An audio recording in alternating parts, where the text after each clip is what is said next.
Bonjour, nouvelle partie. The Last Argument of King. Cette fois-ci, mes Sorcerer Kings vont affronter les Norths de mon adversaire. Je vais vous présenter la table, ici. Alors, avec un gros décor qui sera là, considéré comme comment dire, infranchissable, ici, parce que bon, avec les régiments, ça va être un petit peu compliqué. Deux objectifs.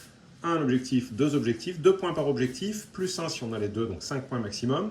Et il y a 4 objets à détruire, 2 qui me sont amis, 2 qui sont ennemis, 4 points pour la destruction, 2 points pour le général. Alors, maintenant, mon armée, ici, est constituée d'un Maharaja, que voici, ici, le Maharaja. Le Maharaja est suivi d'une unité de Gauls. Alors, vous voyez qu'il y en a 3 au total dans l'armée, elles sont toutes ici. Ensuite, il a également avec lui dans sa suite des Mahabharati Initiate, essentiellement parce que je trouve les figurines très belles. C'est pas forcément les plus efficaces, mais j'adore les figurines. Donc voilà les 3 socles ici. Ensuite, toujours une question de figurines, le Mahut, ici, pareil, le Mahut avec les archers dessus. J'aime beaucoup la figurine, plus que son efficacité rapport à son coup en points. Ensuite, la sorcière qui ici a Born to Element. Donc je vais utiliser la figurine ici, édition spéciale du requin, avec le petit gnome qui est dessus ici.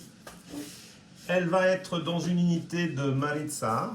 Je vais donc les tester pour la première fois. J'ai oublié de préciser que mon Maharaja était donc cours du feu et cours de l'eau, et que donc l'armée globale sera sur 2 cours. Bon, même s'il y a un Mahut qui est cours de la terre, mais bon, je ne vais pas l'utiliser tel quel. Ensuite, oui, sachant que, point important, étant donné que mon Maharaja ici est le général, je peux utiliser pour monter un rituel, quelle que soit la cour, les figurines qui ont élémental conduit.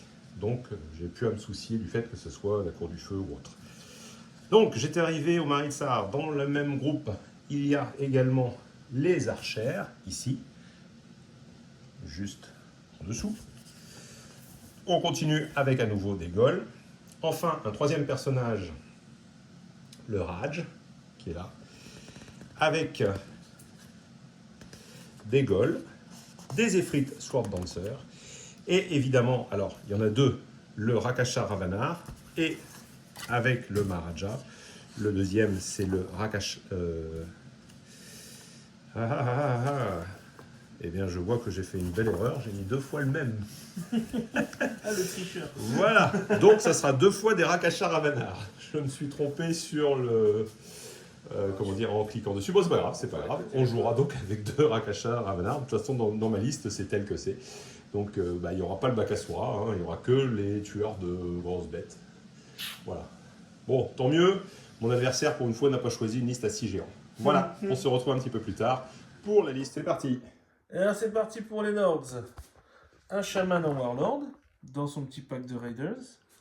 Et il a ramené son petit Sith Jotnar avec lui pour au moins avoir une bestiole. Ensuite, on a le Vargir dans un pack de cochons. Des Warwag, des Fen et un deuxième pack de cochons.